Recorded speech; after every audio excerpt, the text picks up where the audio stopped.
leaders is not easy. In fact, let me share with you, 2 or 3 reasons why it's difficult to develop and to attract leaders to you. Number 1, leaders are hard to find. They're hard to find. If Malaysia is anything like anywhere else I've ever been, Malaysia has a lot more followers than they do leaders. Is that not true? I've never gone to a company and they said, John, you really, please come to our company immediately. We need to talk to you. And I've never rushed into a company where they've sat down and said, we have a problem. What's your problem? We have too many great leaders in this organization. Oh my goodness, we just have leaders everywhere. Can you thin some of them out for us? I've never known a nation that had too many great leaders. I've never known a company that had too many great leaders. I've never known an organization that had too many great leaders. There's always a shortage of leaders. Why? Because there aren't very many leaders. They're hard to find. There are 100 followers that you can find for every leader. In the States, what we share with them is, I say, eagles are hard to find because eagles don't flock. You just don't look up in the sky and say, oh my goodness, there are thousands of eagles up there. Look at, just eagles everywhere you turn, another eagle. Oh my, I went down to the park and the park was filled with eagles today.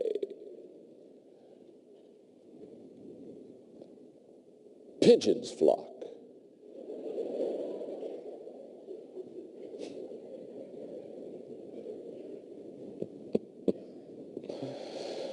Somebody told me one time, they said, John, I can't believe what you say. I say, you'd be more impressed if you knew what I didn't say.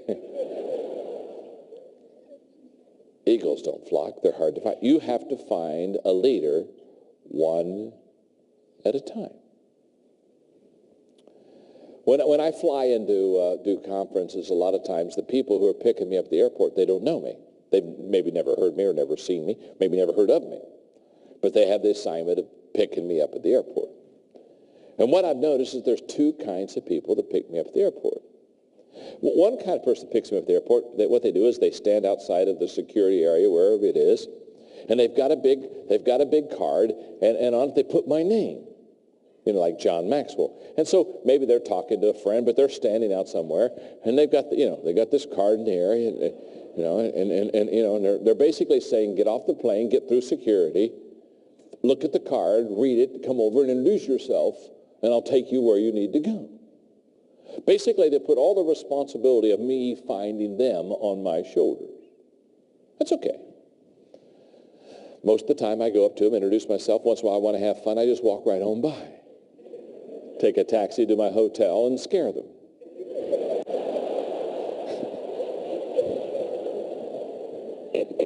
And when they find me, I say, hi, my name's John. I'm your friend.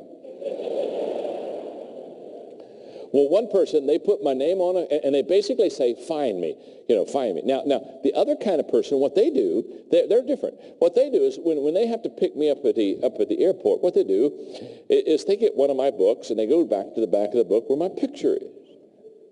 Hopefully it's one of my newer books. And so what they're doing is they're standing by the security area, and they got my picture in front of them, and they're going like this.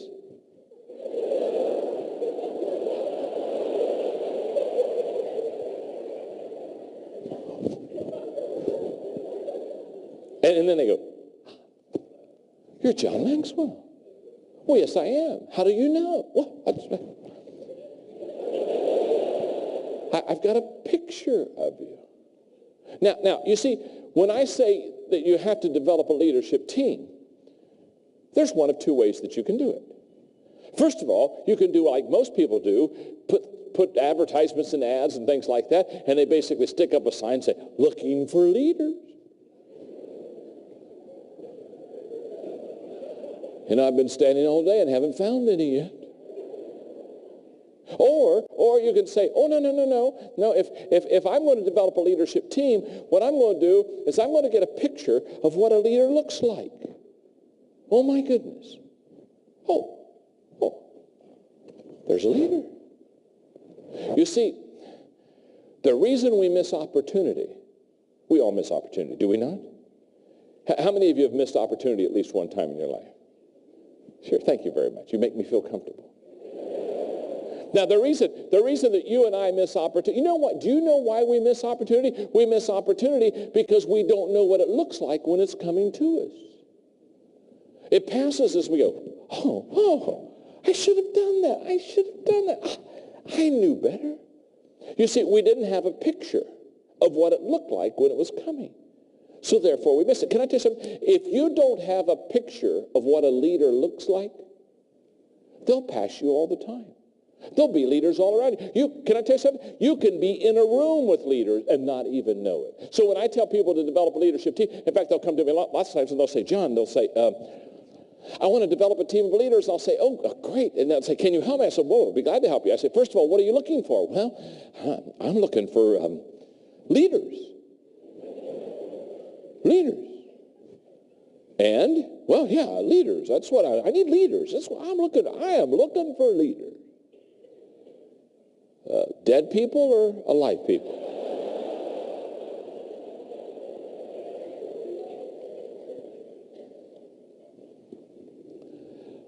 Let me do my best to draw for you maybe 4 or 5 pictures of what a leader looks like so that you know what they look like when they come. Now, obviously, I'm not going to be able to do a lot of it, but let me tell you something. If this is something, if you're trying to develop a leadership team, there's a book, the best book that you can get out of all those books is the book on the 21 qualities of a leader.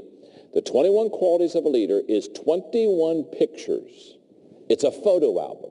It's 21 pictures of what a leader looks like. And you literally can go through that 21 qualities of a leader and write them on a piece of paper and study them so that when you interview people, you can check off of the 21 qualities how many they possess so you know what kind of a leader potential that you're getting. So that's the best book as far as developing a leadership team. Okay, now, so it's a photo album. It's a picture album. Now, let me give you 4 or 5 pictures of what a leader looks like. And the first one I'm going to give you is the most important. This one, I guarantee you, is found in every leader that you will ever bring on your team. Here we go. Number 1, leaders have the ability to make things happen. You say, John, what do you mean they have the ability to make things happen? Very simple. It's very simple. No matter what job you give them, no matter what task they have, they always do it and do it well, and they always bring it home. There are some people in life that they know what happened. There are some people that don't know what happened. Do you know what I'm talking about? Are there not some people you can give them a job and you don't even need to worry about it. You know they'll bring it home. They'll get it done. Isn't that true? Aren't there other people you give them a job and you have to keep watching and asking and following up and making sure it gets done and sending out emails and memos because you know they don't have the ability to bring it home. Are you with me? So when you're looking for a leader, Jack Welch calls it getting out of the pile. What he basically says is in any company, in any organization, there's a pile of people, and the people that get out of the pile and distinguish themselves are the people that have the ability to get the job done. In other words, they can bring it home. Now, here's why that's important as a leader. If you can't deliver the goods, if you can't bring it home for yourself, you'll never be able to bring it home for anyone else. In other words, you can't transfer what you don't have. So therefore, if you can bring it home yourself, then there's potential you can help others bring it home also. But if you can't deliver the goods yourself, there's no shot at you ever being able to teach and train others how to deliver the goods. And here's why. We teach what we know, but we reproduce what we are. And so therefore, I can't reproduce other leaders. I can't reproduce other producers unless I can produce myself. So when I'm looking for a leader, the first thing I'm looking for is, do I have somebody on my team that they absolutely have the ability that when you give them a job, they not only get the job done, but they do it with excellence. They not only get it done on time, but they get it done before time. They always do more than you ever expected. They always bring it home. They are totally dependable. They are totally trustworthy. And basically, whatever you give them, you can let it go mentally because you know they're going to bring it back to you. In fact, when they bring it back to you, they're going to bring it back to you better than what you gave it to them yourself. That's the first quality I look for. In 25 years, I've only had 2 assistants. When I speak of assistants now, I'm talking about people who literally run my life. My assistant, Linda, now was mentored by my first assistant, who was Barbara. And when I say they run my life, I say they run my life. And you say, what do you mean they run your life? They do everything. I mean, they do my travel schedule. They do my family, my wife, Margaret, and I. They do all my travel schedule. They do all my banking. They do all my financial stuff. They do everything. You're listening today to a guy who does very little.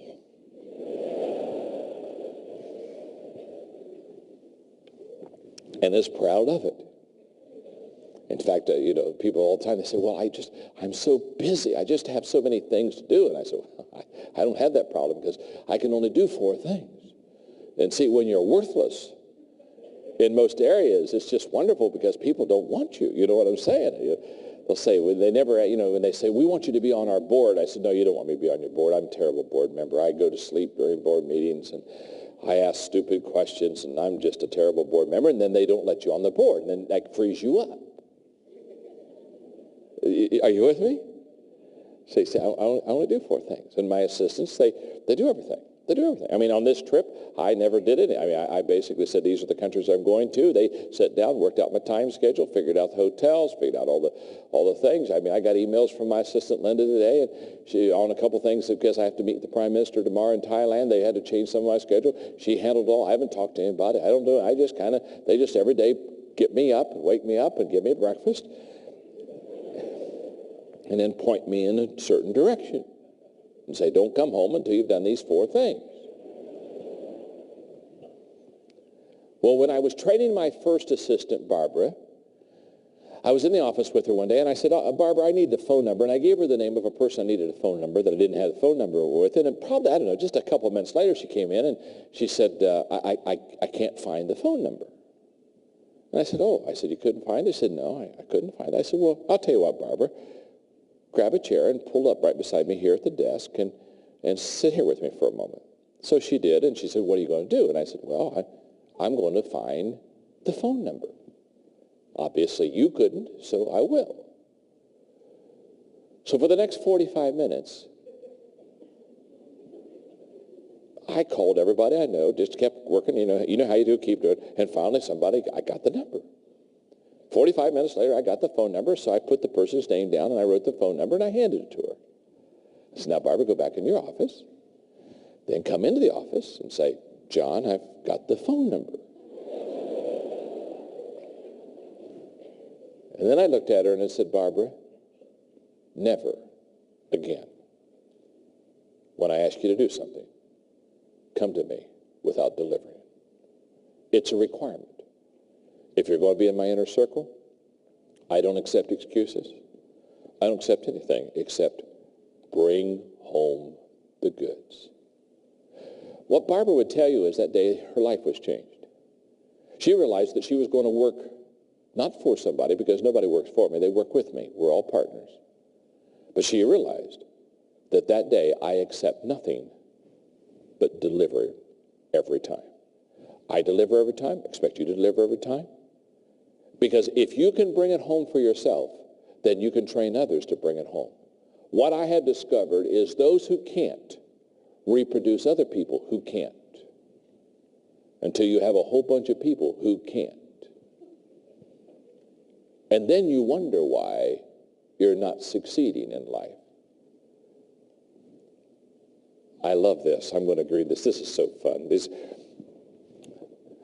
The insurance companies compiled together a list of people's excuses when they got into automobile accidents. And I just love these. You talk about excuses. By the way, it's easier to go from failure to success than it is from excuses to success. I've never known a person who makes excuses who was ever successful. As soon as they go around if and can't and will and won't and haven't and should and well, as soon as they start ifing and butting, I know we're in trouble. So the insurance company, they came out, and I love this. These are explanations for automobile accidents, such as there's one. As I reached an intersection, a hedge sprang up, obscuring my view. That happens all the time, those hedges that just spring right up on you. An invisible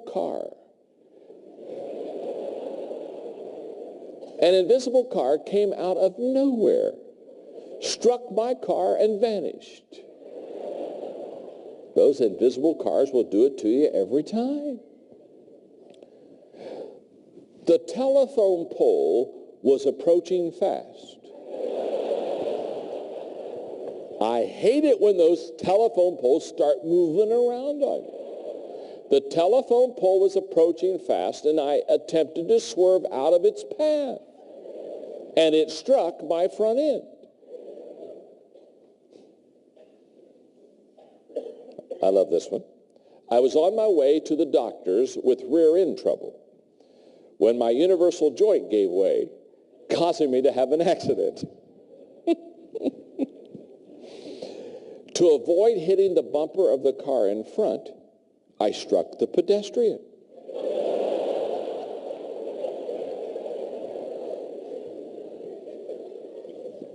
I was coming home, pulled into the wrong driveway, and hit a tree I do not have. The pedestrian had no idea which direction to run, so I ran over him.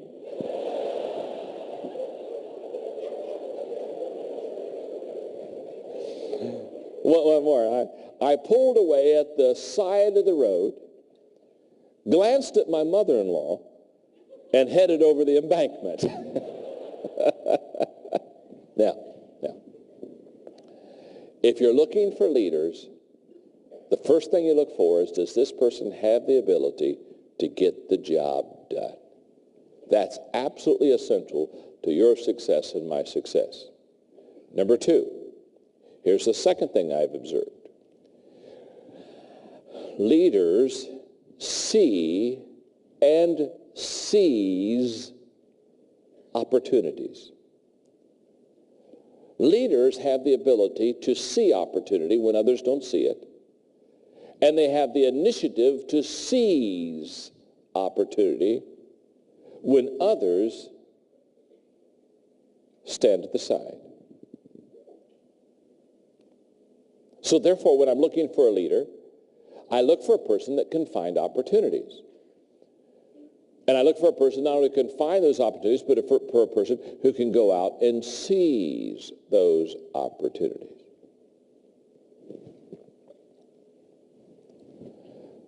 I often go shopping with my wife, Margaret. And one of the reasons I do so is because she shops very quickly. She shops more like a man. You know, I mean, she doesn't have to go in and touch everything and feel everything and hold it and do kumbaya.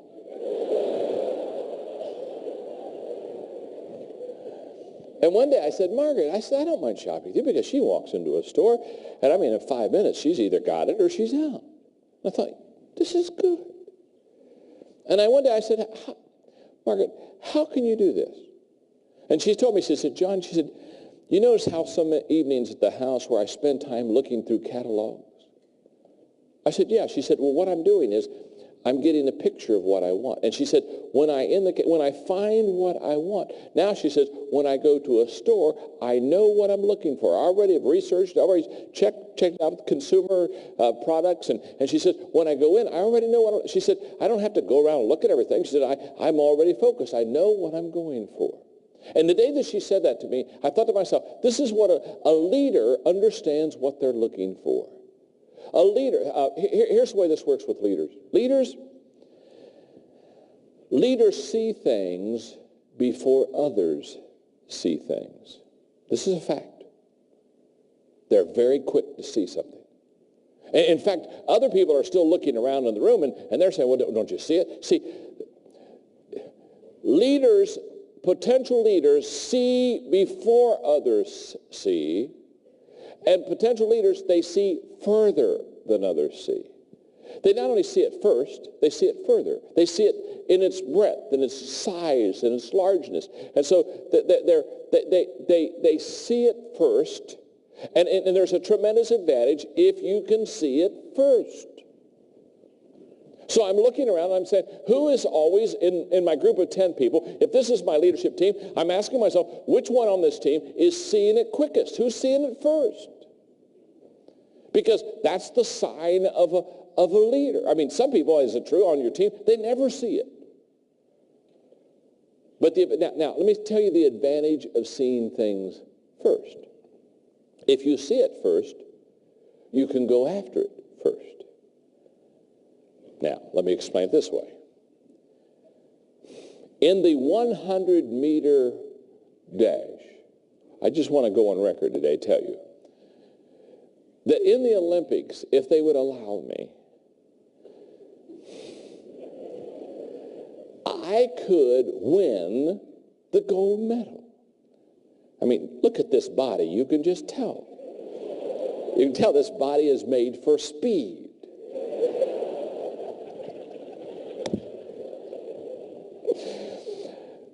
I could win a 100-meter race if they just allowed me to do one thing. Just one thing. If they would give me a 10-second head start. I could get this fat body. Yes, I could. If they gave me a 10-second head start, I could win the race. Not because I'm the fastest, but because I got 10 seconds head start on the fastest person in the world. You see, I don't need to have, listen, you don't need to be the fastest person in the world. You just need to be the first. And the moment that you understand that, and you begin to look around and you begin to say, who's always picking it up first? Who's catching on the quickest? Who sees it? Who's always coming to first and saying, hey, I got an idea. Hey, let's try this. Whoever that person is, they are a potential leader. Okay, how do we find leaders? They make things happen. Secondly, they see and seize opportunities first. Number 3 is that they add value to the people around them.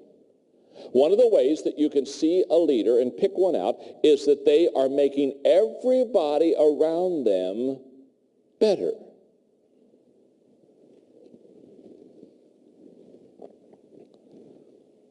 So look on your team and say, who on this team is adding value the most to the other people on the team? Whoever that person is, they're the leader. Now, there are 4 kinds of people on earth. I told you earlier there were 2, the lifters and the leaners, remember? The elevator principle and the winning with people. There are really 4. There are adders, subtractors, multipliers, and dividers. Yeah, it's just old math. There are people that add to your life. They add a little value. There are people who subtract from your life. They take a little air from you. There are some people who multiply. Now that's, multiply. Hello. Now you're into leadership. They multiply value, and there are other people, they divide. I mean, they just absolutely divide you. They divide the team. Their whole goal is to divide everything. It's their spiritual gift.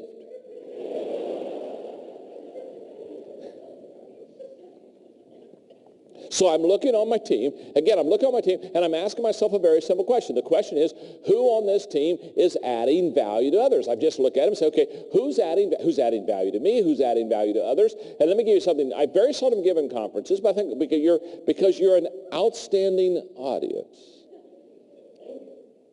You know you're above average, do you not? You understand that, don't you? I had to come all the way to Malaysia to find an above average audience. So you can look at your neighbor right now and say, you're good. Go ahead and tell them that. You're good. Tell them that. You're good. You're good. All right. Look right back at him and say, not that good. Not that good. Let me share with you what I call the 5 I's that add value. The first I is inspiration. Look on your team and ask yourself, who lifts the morale of the other players on the team? In other words, who inspires others? Who inspires me? Who lifts my morale? The second I is information. Who on the team is always giving me important information that helps me as a leader? Who's telling me things that I need to know to lead better? Who's the person that just absolutely is the one who's informed? They know, and they tell me, they tell the other team members. The third I is ideas. Who is it on the team that comes up with the best ideas? Who is it that when I throw an idea out, they're always making it better? Now, this is one of the values of teamwork. One of the things I teach is that if you really want to develop a good team, you need to develop what I call a thinking team. I have a thinking team of 8 people that are very creative, and we sit together every 3 months, and we spend a half a day just thinking about how we're going to write books and what we're going to say and what we're going to do and how we're going to solve problems. And they're great. And what I've learned is that none of us is as smart as all of us. And some of my best thinking has been done by others. And so therefore I get my thinking team around me. Now, this is the idea question, this is the third I. And so I look at my team and I ask myself, okay, who is it that when I throw an idea out at them, they give me a better idea back? Because whoever it is, they're a good thinker.